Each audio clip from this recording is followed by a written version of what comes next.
Kembali di Kompas ya, saudara, kita ke sorotan dampak gempa NTT. Gempa NTT menimbulkan dampak besar bagi masyarakat. Hingga 18 Agustus BNPB mencatat 70 orang meninggal, 1.184 orang luka-luka, dan lebih dari 40.000 jiwa mengungsi. Berdasarkan data Pusat Informasi dan Komunikasi Kebencanaan BNPB per tanggal 18 Agustus pukul 17 waktu Indonesia Barat, jumlah korban meninggal akibat gempa NTT sebanyak 70 orang dan korban luka 1.184 orang. Sementara jumlah warga terdampak yang mengungsi mencapai 40.000 lebih jiwa.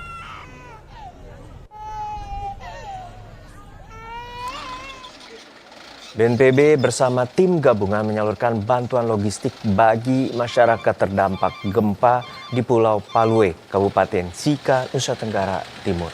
Bantuan dikirimkan melalui jalur laut untuk menembus akses wilayah kepulauan yang masih terkendala. Feri KMP ILE AP membawa logistik dan kebutuhan dasar tiba di Pulau Palue Senin sore.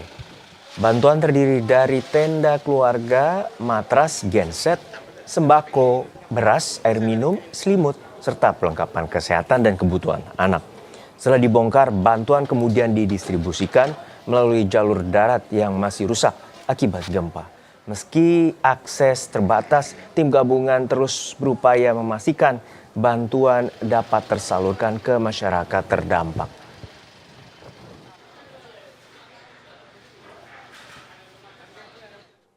Sementara itu, desa pesisir utara di Kabupaten Nagekeo, yaitu Desa Marapokot, ditinggalkan masyarakat pasca gempa. Warga terdampak mengungsi ke tempat lebih aman. Desa Marapokot, Kecamatan Aisesa, hanya berjarak 30 km dari pusat gempa yang berada di timur laut Kabupaten Nagekeo.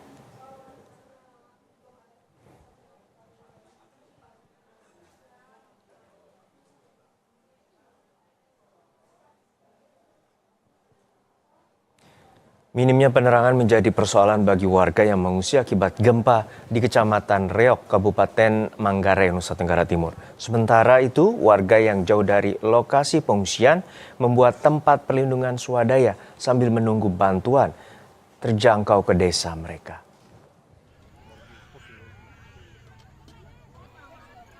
Di tengah kekhawatiran akan gempa susulan, sejumlah warga di Nusa Tenggara Timur masih bertahan di pengungsian dengan fasilitas dan kebutuhan dasar yang terbatas. Di pengungsian Kampung Barangkolong, Kecamatan Reo, Manggarai, penerangan masih minim. 1.300 warga yang mengungsi di sini mengandalkan penerangan seadanya. Kondisi ini membuat aktivitas warga, terutama saat malam hari, menjadi terbatas. Penambahan fasilitas penerangan dinilai penting agar warga dapat beristirahat dengan lebih aman di lokasi pengungsian. Saya mau kemana karena darurat tuh, nah, ya kita merasa gini aman-aman saja. Ya, kalau listrik kadang kalau mereka buka suruh tarik kabel hanya untuk cas. Keterbatasan fasilitas juga dirasakan warga desa Tungguramba, Kecamatan Aisesa, Nagekeo.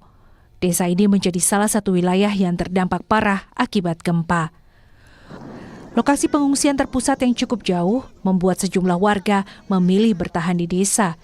Mereka membuat tempat berlindung secara swadaya dan menunggu ada bantuan yang datang ke desa mereka. Bagi warga yang sudah berada di pengungsian, rasa takut untuk kembali ke rumah masih ada. Gempa susulan membuat warga memilih bertahan di tempat pengungsian meski kebutuhan dasar belum sepenuhnya terpenuhi. Warga yang mengungsi di tenda Batalion Infanteri 834 WM Nagekeo masih belum berani kembali ke kampung karena gempa susulan masih terjadi. Berbagai bantuan telah masuk ke lokasi pengungsian, namun di tengah penantian untuk dapat kembali ke rumah, warga masih membutuhkan kebutuhan dasar seperti air bersih dan fasilitas MCK. Kebutuhan pokok kami adalah yang pertama air bersih, kemudian yang kedua ini kebutuhan ini MCK, kemudian dengan kebutuhan sembako. Ya. Kemudian Bapak, ini sudah berapa lama, berapa hari Bapak dan masyarakat di sini bertahan di tenda? Untuk sekarang ini sudah hari yang keempat. Hari yang keempat kami bertahan di tenda. Karena ketika kami pulang, belum sampai di rumah guncangan datang lagi. Untuk sementara, tenda pengungsian dan tempat berlindung swadaya menjadi rumah bagi warga terdampak gempa. Sambil menunggu kondisi kembali aman, warga berharap kebutuhan dasar dan bantuan dapat terus menjangkau mereka. Tim Liputan, Kompas TV.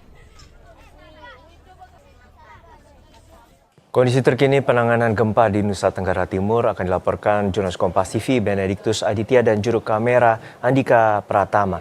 Bene, untuk saat ini kita mengetahui bahwa BNPB mencatat ada 70 orang meninggal dan 1.000 lebih orang terluka, bahkan 40.000 orang masih mengungsi. Lalu seperti apa penanganan gempa di wilayah Manggarai, terutama saat ini Anda berada di kawasan Manggarai, Nusa Tenggara Timur?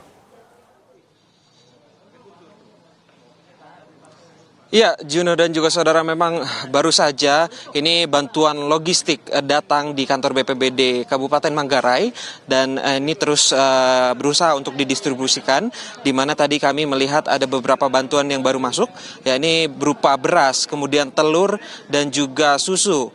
Nah, tadi kami juga selain melihat bantuan tersebut, kami sempat melihat ada paket sembako bertuliskan bantuan presiden begitu ya. Ini artinya memang untuk bantuan presiden yang berjumlah 50 ribuan bantuan yang untuk korban bencana gempa Flores ini sudah tiba di Kabupaten Manggarai untuk nantinya diteruskan ke masing-masing kecamatan yang terdampak di Kabupaten Manggarai. Nah, kalau dari Kabupaten Manggarai sendiri kami menerima data dari BPBD Kabupaten Manggarai ada 21 ribuan pengungsi yang harus tinggal di tenda-tenda pengungsian karena mereka masih takut untuk kembali ke rumah ataupun rumahnya terdampak akibat gempa yang terjadi pada Sabtu lalu. Nah, 21 ribu pengungsi ini terdiri dari 10 kecamatan, di mana satu kecamatan paling parah ini terdapat di Kecamatan Reo, di mana 27 orang meninggal dunia dari total 70 orang meninggal pada gempa Flores pada Sabtu lalu begitu ya.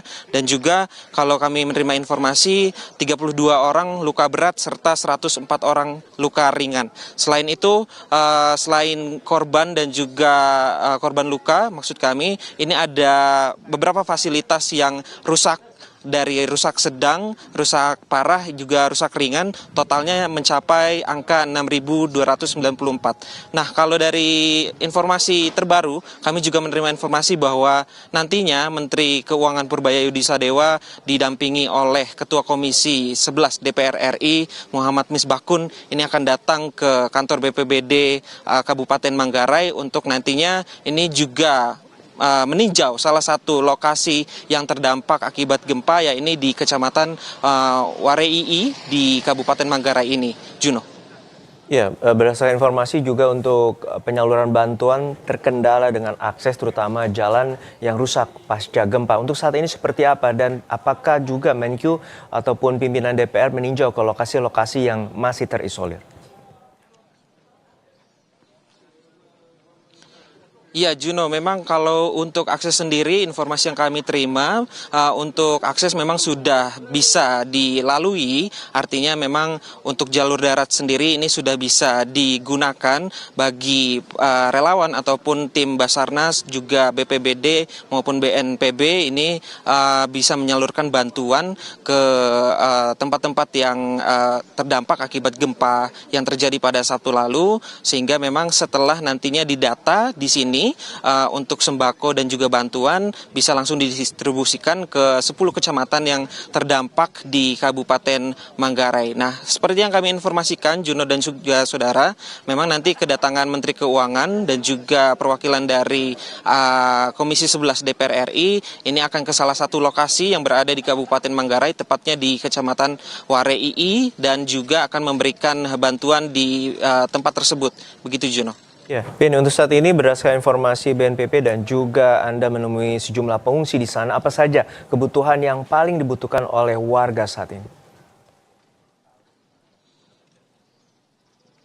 Ya, Juno dan juga saudara, setelah kami memang meliput di Kabupaten Manggarai selama beberapa hari ini, memang kami sempat bertanya kepada beberapa masyarakat yang terdampak dan juga pengungsi yang masih tinggal di tenda-tenda. Ini kebutuhan yang mereka butuhkan secepatnya adalah makanan, minuman, dan juga obat-obatan. 3 kebutuhan pokok tersebut yang mereka nantikan dari pemerintah. Juno.